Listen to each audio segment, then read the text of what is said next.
மதிப்பிற்குரிய மிதுனம் ராசி நண்பர்களே, சகோதர சகோதரிகளே, உங்கள் அனைவருக்கும் எனது கனிவான வணக்கங்கள். மிதுனம், மற்றவர்களின் விமர்சனங்கள் தான் நீங்கள் உங்கள் வாழ்க்கையில் உயர்வதற்கான வெற்றிப்படிகள் அப்படிங்கிற தலைப்பை கொடுத்துருக்கிறேன். உண்மையா பொய்யா? என்னை கேட்டால் 100% உண்மைதான். இதை நிரூபித்து காட்டலாமா? நிரூபித்து காட்டிடுவோமே. மிதுன ராசி நண்பர்கள், உங்களுக்கு கால சக்கரத்துக்கு 10ஆம் வீடு தான் கர்மஸ்தானமாக வரும். கர்மா அப்படிங்கிறது என்ன? இப்போ நாம் இந்த பூமியில் பிறந்து எப்படி வாழ்ந்து கொண்டு இருக்கின்றோம், என்னென்ன செஞ்சு வாழ்ந்துக்கிட்டு இருக்கிறோம், மற்றவர்களுக்கு பயன்படுற மாதிரி வாழ்கிறோமா, இல்லை மற்றவர்கள் நமக்கு பயன்படுற மாதிரி இருக்கிறாங்களா, எந்தெந்த விஷயங்கள் எல்லாம் நமக்கு நன்மைகள் நடக்கின்றது, தீமைகள் நடக்கின்றது, வாழ்க்கை முழுவதுமே நேர்மையாகவே இருக்கிறோமா, இல்லை நேர்மை தவறி நடக்கிறோமா, இதுக்கெல்லாம் காரணம் குரு பகவான் 10ஆம் அதிபதி. கால சக்கரத்துக்கு அவரே 12ஆம் அதிபதி, அயன சயன போக விரைய மோட்சஸ்தானத்துக்கு அதிபதி.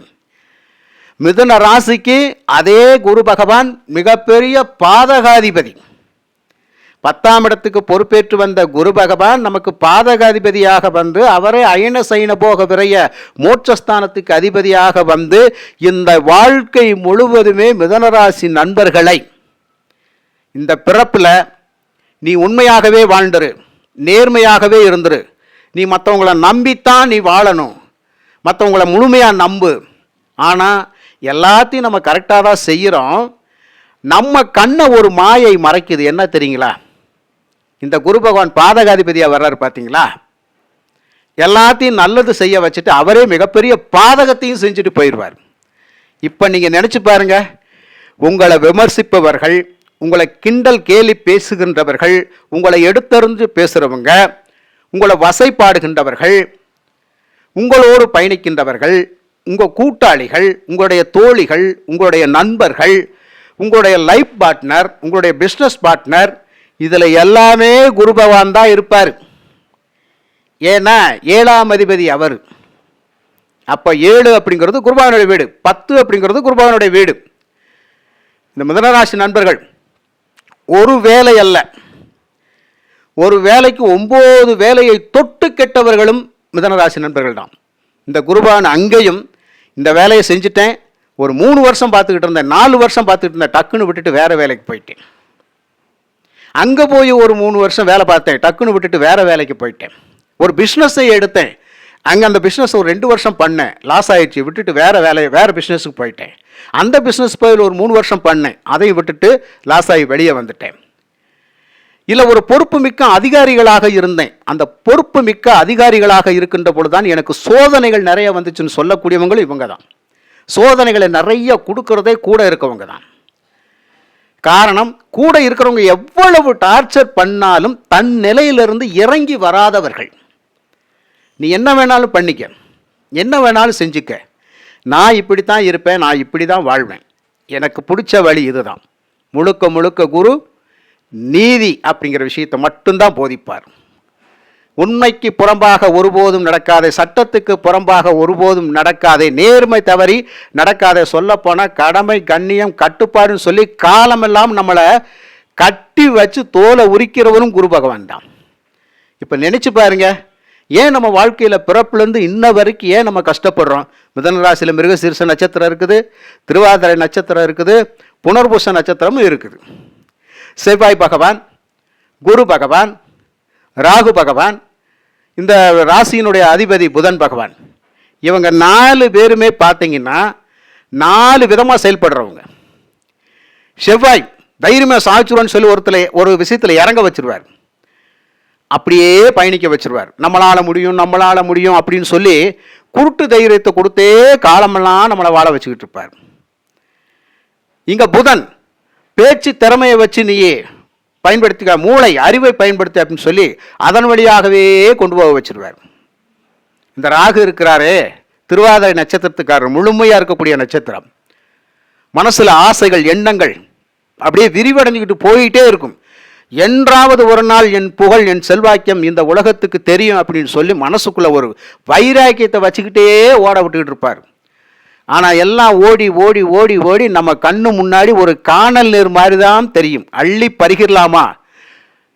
இன்னும் கொஞ்சம் தூரம் நடந்து போனால் தாகத்துக்கு தண்ணி கிடச்சிரும். இன்னும் கொஞ்சம் தூரம் நடந்து போனால் தாகத்துக்கு தண்ணி கிடச்சிரும். காணல் நீர் எப்படியா இருக்கும்? அப்படியே நிறைஞ்சு குளமாக பெரிய கிடக்கிற மாதிரி இருக்கும். கடல் மாதிரி தெரியும். போக போக போக போக காணாமல் போயிடும். வெப்பச்சலனம். வெப்பச்சலனம் சூரிய கதிர்வீச்சுகள். அப்போ சூரியன் யார் உங்களுக்கு? 3ஆம் அதிபதி. ஓடிக்கிட்டே இருந்துவார், இடம் விட்டு இடம் போய்கிட்டே இரு. சிறு தூர பயணங்கள் அப்படிங்கிறதுக்கு 3ஆம் இடம். அந்த நம்பிக்கை 3ஆம் இடம். அந்த தைரியம் 3ஆம் இடம். போயிட்டே இரு, ஒரு நம்பிக்கை வை, ஒரு தைரியமாக போ, நான் தட்டி கொடுக்குறேன் போயிட்டே இருக்க வைப்பார். சாதித்தவர்கள் எத்தனை பேர்?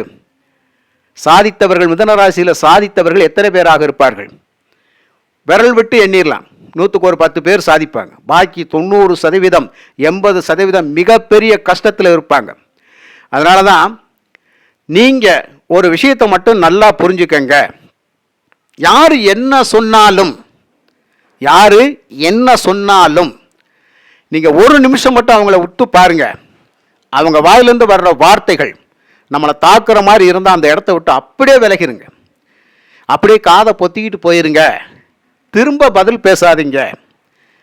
அவங்க பேசுகிறாங்க அப்படின்னு சொன்னால் அந்த இடத்துல இருந்து நம்ம விடுபட்டு வெளியே போயிட்டோம். அந்த பேச்சினால் நமக்கு நன்மை இல்லை அப்படின்னு சொன்னால் அதே பேச்சுக்கு தக்க பதிலடி கொடுக்குற மாதிரி அதே இடத்துல ஒரு நாள் வந்து நிற்கணும்னு முடிவு பண்ணிக்கங்க. அதே இடத்துல நிற்கணும்னு முடிவு பண்ணுங்க. இன்னொரு பக்கம் பாருங்கள், நீங்கள் எந்த இடத்துல வேலை செய்கிறீங்களோ அந்த வேலையில் நீங்கள் நேர்மையாக இருப்பீங்க, கரெக்டாக இருப்பீங்க, உண்மையாக இருப்பீங்க.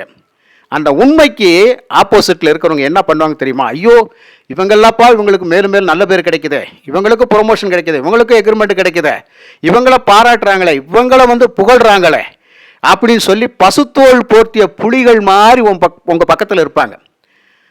பசுமாடு மாதிரி தான் தெரியும், ஆனால் உள்ள அவங்க வந்து புலி.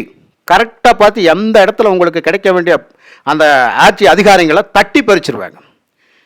அந்த பவரை கேன்சல் பண்ணி விட்டுருவாங்க.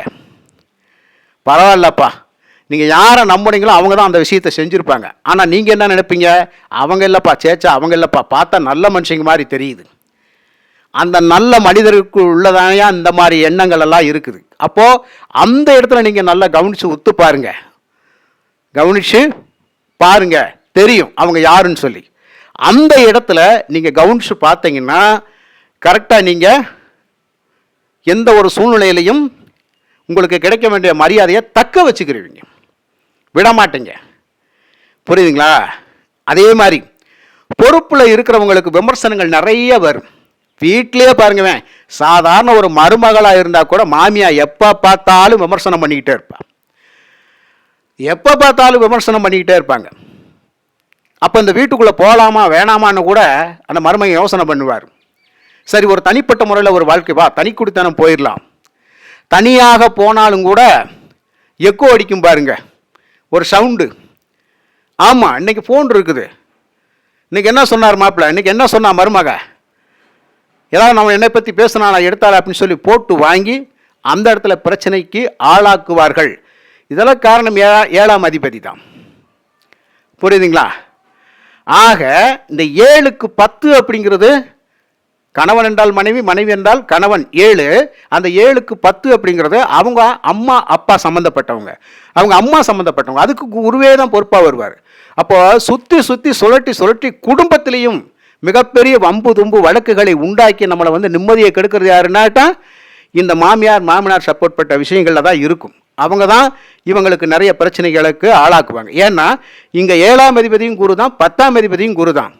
ஆக கணவனும் அப்படின்னாலும் சரி, மனைவினாலும் சரி, அவங்களுக்கு அம்மாவாக வர்றவங்களும் குரு தான். அப்போ மிதுனராசி நண்பர்களை பெண்டை எடுப்பாங்களா எடுக்க மாட்டாங்களா? அப்போ நல்லா யோசனை பண்ணி பாருங்கள். இன்றைக்கி இந்த பதிவை கேட்டு நல்லா யோசனை பண்ணி பாருங்கள், ஏன் எனக்கு பிரச்சனை வருது அப்படின்னு சொல்லி. நான் உண்மையாக தான் இருக்கிறேன், நான் கரெக்டாக தான் இருக்கிறேன், நான் சரியாக தான் இருக்கிறேன் இல்லையா? எல்லா விதத்துலையுமே நான் விட்டு கொடுத்து அனுசரித்து போகணுன்னு தான் நினைக்கிறேன். கடைசியில் எனக்கு பெரிய பாதகத்தை செய்கிறத இவங்க தான் போல தெரியுது. என்ன செஞ்சாலும் அவங்கள நீங்கள் திருப்திப்படுத்த முடியாது. ஒரு திருப்தி அடையாதவர்கள் தான் இந்த குரு பகவான். நீங்கள் என்னதான் வாரி கொட்டி கொடுத்தாலும் அவங்கள வந்து திருப்திப்படுத்த முடியாது. அப்போ இந்த திருப்தி அடைய மாட்டார்கள். அதனால தான் வாழ்க்கையில் மிதுனராசி நண்பர்கள் காலம் இருக்கிற வரைக்கும் இந்த மாதிரியான கஷ்டங்களை அவங்க அனுபவிக்கிறாங்க. காதல் வாழ்க்கையும் சில காலகட்டங்களில் கசப்பாக மாறும். ஒரு கட்டத்தில் நல்லா வாழ்ந்துக்கிட்டு இருக்கவங்க ஒரு 30 வருஷம் வாழ்ந்தேன், ஒரு 20 வருஷம் வாழ்ந்துட்டேன், அதுக்குள்ளே ஒரு மனக்கசப்பு, பிரிவினைகள் வந்துடும். ஒரே வீடு தான், சென்ட்ரலில் திரை இருக்கும், அந்த பக்கம் நீ இந்த பக்கம் நான் அப்படின்னு சொல்லி இப்படியெல்லாம் சில பேர் வாழ்ந்துக்கிட்டு இருப்பாங்க. ஒரே ஆஃபீஸ் தான், அதில் அந்த பக்கம் அவங்க இந்த பக்கம் இவங்க அப்படின்னு சொல்லி நம்மளை ஒரு எதிரி மாதிரியே பார்த்துக்கிட்டு இருப்பாங்க. ஒரே பிஸ்னஸ் தான், அந்த பிஸ்னஸில் நம்மளை கொள்ளைக்கார மாதிரி சித்தரிப்பாங்க, நம்மளை உத்து பார்த்துக்கிட்டே இருப்பாங்க, நம்ம நம்பவே மாட்டாங்க. ஆனால் செய்கிறதெல்லாம் ஆப்போசிட்டில். புரியுதுங்களா ஏன் இந்த மாதிரி பிரச்சனைகள் வருதுன்னு சொல்லி?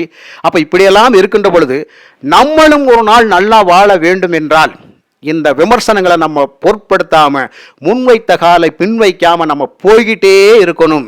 யார் என்ன சொன்னாலும் கேட்க வேண்டிய விஷயத்தை கேட்டுட்டு மற்றதெல்லாம் உதறி தள்ளிட்டு ஓடிக்கிட்டே இருக்கணும்னு நான் சொல்ல வரேன்.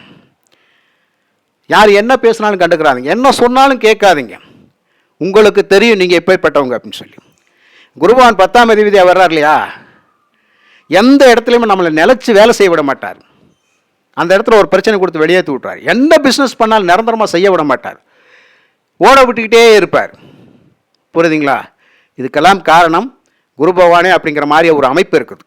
அப்போ பாதகாதிபதியே 10ஆம் அதிபதியாக வந்தால் இந்த பிறப்பின் கர்மா வாழ்க்கை முழுவதுமே பாதகங்கள் தான் மற்றவங்களால் வருமே தவிர சாதகங்கள் வராது. அந்த சாதகங்கள் வர வேண்டும் என்றால் உங்களுடைய மனதை ஒருநிலைப்படுத்தி, உங்கள் சிந்தனைகளை ஒருநிலைப்படுத்தி வெற்றி பயணத்தில் பயணிக்கிறோம் அப்படிங்கிற வைராக்கியம், தன்னம்பிக்கை இருப்பவர்கள் மட்டும்தான் உங்களுடைய திறமைகளை இந்த உலகத்துக்கு காட்ட முடியும். மிதுனராசி நண்பர்கள்ட்ட எக்கச்சக்கமான திறமைகள் உண்டு. அந்த திறமைகளை உங்களை மட்டும் வச்சு தான் நீங்கள் வெளியே கொண்டு வந்து காட்ட முடியுமே தவிர யாரையாவது நம்பி சார்ந்து போய் நம்ம வெளியே கொண்டு வரணும்னு நினச்சோம் அப்படின்னு சொன்னால் சப்போர்ட் பண்ணுவாங்க. உங்கள் திறமை உலகறிய போகிற போது அடாடா இவங்கெல்லாப்பா இப்படி வந்துட்டாங்க அப்படின்னு சொல்லி அந்த இடத்துல நம்மளை தட்டி விட்டுருவாங்க. அதனால் மிதுனராசி நண்பர்களே, மற்றவங்களுடைய விமர்சனங்கள் தான் உங்களை வெற்றியடைய வைக்கும் அப்படிங்கிறதுக்கு ஏன் இந்த பதிவை நான் கொடுத்துருக்கேன் அப்படின்னு சொன்னால், நீங்கள் வாழ்க்கையில் கடந்து வந்த பாதைகளில் இவங்களெல்லாம் நீங்கள் கடந்து வந்திருப்பீங்க. யாராக இருந்தாலும் நம்பிக்கை அளவுடன் வையுங்கள். அந்த நம்பிக்கை அளவுடன் வையுங்கள். அளவுக்கு மேலே போச்சுன்னா அமிர்தமும் நஞ்சாகும். அந்த நஞ்சை நம்ம சாப்பிட்டு தொண்டையை எரிக்கி பிடிச்சிட்டு வாந்தி எடுக்கவும் முடியாமல் முழுங்கவும் முடியாமல் அப்படியே சென்டரில் பிடிச்சிருப்போம். சிவபெருமானுக்கு தொண்டையில் விஷம் சென்ட்ரலில் இருந்தது, அதனால தான் சங்கு அவருக்கு வெளியே நீட்டிகிட்டு இருக்கும். அந்த அழகால விஷத்தை குடிக்கின்ற பொழுது பார்வதி தேவியார் கழுத்தை பிடிச்சாங்கன்னு சொல்லுவாங்க மாதிரி, அது மாதிரி தான் இப்போ உங்களுக்கு சிவபெருமான் தான். சிவபெருமானுடைய நிலை தான் உங்களுக்கு அப்படின்ற போது நீங்கள் என்ன செஞ்சீங்க? மற்றவங்களை காப்பாற்ற போய்த்தான் அந்த விஷம் உங்களுக்கு தொண்டையில் இருக்குது, புரிஞ்சுக்கங்க.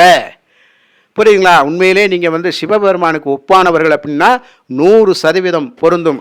அதனால் உங்களை பொறுத்த மட்டும் எல்லாத்தையும் கடந்து வாழ்க்கையில் வெற்றி அடையணும்னு சொன்னால் விமர்சனங்களை பொருட்படுத்தாதீங்க, கிண்டல் கேலி பேச்சுகளை பொருட்படுத்தாதீங்க, கண்டுக்கிறாமல் போயிட்டே இருங்க. மிக்க நன்றி. வாழ்க வளமுடன்.